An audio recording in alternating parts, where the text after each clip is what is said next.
Stephanie Bonehead White is going to take no responsibility in the post game. The lady refuses to take responsibility for anything, man. The defense is piss poor. You were supposed to be a defensive coach. Why was Aaliyah Boston bringing the ball up in the fourth quarter playing point? None of us know what's going on. It just doesn't make sense. This team look awful. Rotations awful. Just what are you doing? Like you literally look clueless out there as a head coach. I'm sorry. Caitlin Clark just walked up to the post-game podium and delivered a statement that should have every single executive inside the Indiana Fever front office absolutely frozen in their seats. She didn't raise her voice. She didn't go after the media. She didn't publicly call out her head coach. She did exactly what Caitlin Clark has always done. She delivered the raw, unfiltered truth in the most composed and professional manner possible. And that truth is so devastating and so fundamentally alarming that the entire Indiana Fever organization should be locked in emergency crisis meetings at this very moment. You are watching WNBA today, and the complete and utter chaos that exploded following the season opening loss to the Dallas Wings is now reaching a dangerous boiling point. Today we are going to cut straight through the viral noise. We are going to break down the carefully worded indirect message Caitlin Clark just aimed directly at her general manager. We are going to lay bare the glaring contradictions in Stephanie White's coaching meltdown, and we are going to show you exactly why the fanbase has hit a point of full open rebellion, pushing ticket prices down to what you'd spend on a fast food combo meal. But before anything else, let's start with the medical facts, because what Caitlin Clark revealed about her back is 1,000 times more significant than whatever the final score said. Back adjusted, it gets out of line pretty quickly, so just getting my back put back in place a little bit, but other than that, I feel great. Yeah, I feel good. Started off a little slow, I think. So does this explain the back brace, back pad, heating pad in the preseason? During the second half of a brutal nationally televised overtime loss to the Dallas Wings, Caitlin Clark made 2 separate trips to the locker room. The cameras caught her visibly grimacing. She was photographed having her back actively worked on by medical staff between possessions. When the press asked her directly about those alarming locker room visits, she said 5 specific words that absolutely nobody in the mainstream media is giving nearly enough attention to. She said, and I quote, "It gets out of line pretty quickly." I need you to sit with those words for a moment. Her back gets out of line pretty quickly. She did not say it gets out of line every now and then. She did not say she tweaked something on a bad landing. She said quickly, meaning repeatedly, meaning consistently, meaning this is an ongoing chronic mechanical condition that is going to demand constant and obsessive management for the entire remainder of her professional career. The Indiana Fever PR team and head coach Stephanie White want you to zero in on the tail end of that quote where Caitlin added, "Other than that, I feel great." They want you to brush this off as minor soreness. Nothing to worry about, keep it moving. But Caitlin Clark's completely calm and matter-of-fact delivery is precisely what makes it so alarming. She is describing her spine slipping out of alignment like it is just a normal part of her Tuesday routine.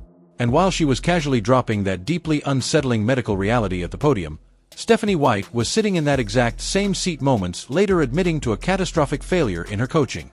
Be able to set, being able to utilize. Now, I thought our pace was a little sluggish, and that's on us. We have to be more disciplined as a coaching staff, and sticking with our rotations. I felt like maybe we played Kelsey and Caitlin especially a little bit too long in the second half before getting them a blow as we're working back in.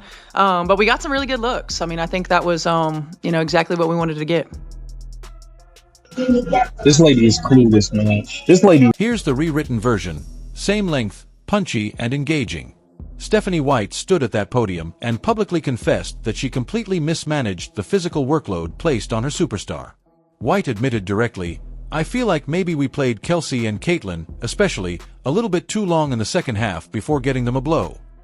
The head coach is openly acknowledging that her star players were pushed dangerously beyond their limits in the final 30 minutes of the game.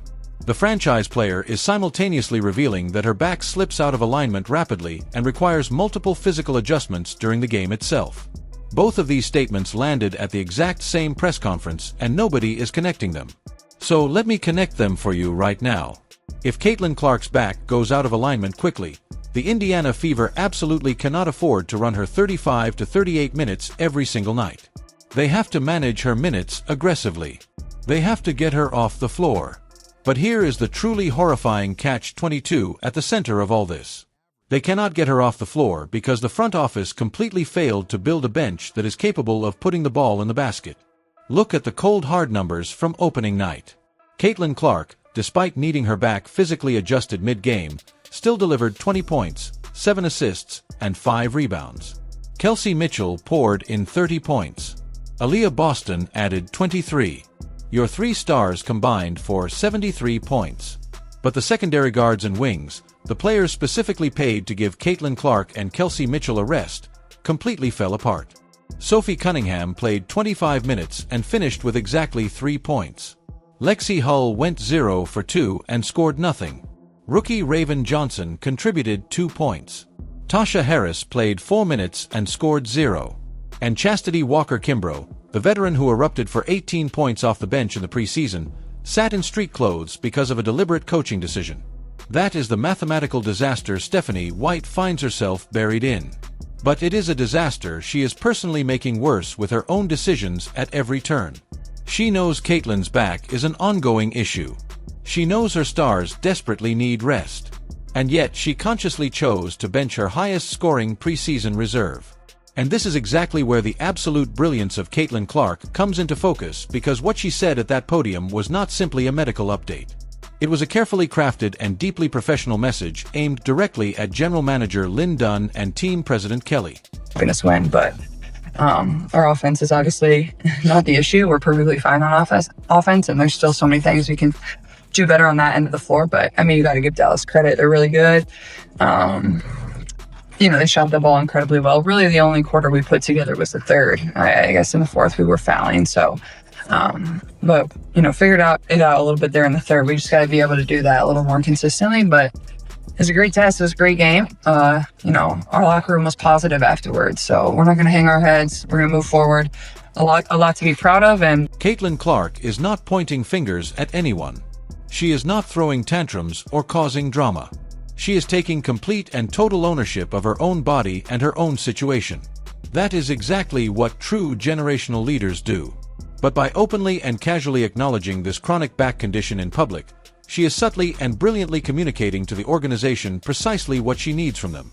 The indirect message is screaming loudly through every single word of the subtext. My back gets out of alignment. I cannot physically sustain 40 minutes a night. You need to construct a roster that can actually function and compete when I am sitting on that bench. You need to design and execute a coaching strategy that does not force me to play through a mechanical breakdown just to defeat a 10-win basketball team. The indirect message she is sending is perfectly crafted and impossible to misread for anyone paying close attention. And that brings us directly to the fan base. Because the fans heard that message the moment it left her mouth, and their reaction has since transformed the Indiana Fever social media pages into an absolute full-scale war zone. We got to be more disciplined. It's the difference in their uncontested looks from 3 and our contested looks from 3. Sometimes we were over-rotated when we didn't need to be. Sometimes we had coverage breakdowns. Unnecessarily. We're hanging around, not going to the offensive boards, but not getting back in transition defense. We gave up a lot in transition. All correctable things. Fouling shooters, like fouling jump shooters, all detail-oriented things. And it's just an area that we got to continue to grow. We're not going to be able to outscore teams in this league. Everybody's too good. You got to defend at multiple positions. We're fouling shooters, we're fouling jump. The fans are not interested in carefully worded excuses or polished PR spin. They care about results. And they have not forgotten that this exact same medical and coaching staff misled them last season about injuries just to protect the image being built around this team. The moment Stephanie White stood at that podium, admitted she kept the stars on the floor too long, and basically signaled that the rotation still has serious problems, the fanbase detonated completely online. The comments are absolutely savage. Fans are demanding real answers and real accountability. They are watching a head coach surrender 107 points to the Dallas Wings while their franchise superstar sits on the bench with a heating pad strapped to her back. And that is the real uncomfortable truth that nobody inside that organization wants to face out loud. Caitlin Clark just became the fastest player in league history to reach 1,000 points, 250 rebounds, and 250 assists simultaneously. She made history while clearly fighting through genuine physical pain. Her toughness is beyond question. Her greatness is beyond question. But the pressure building around this team is reaching an entirely different level because if Clark's back is already becoming a recurring issue this early in the season, the Fever are sitting on a massive problem they can no longer sweep under the rug. Stephanie White admitted the Stars played too many minutes. The bench failed to deliver when it mattered most. The defense completely crumbled when the game was on the line. And now the full weight of the spotlight is sitting directly on the front office to fix the situation before it spirals completely out of control. This is WNBA Pro.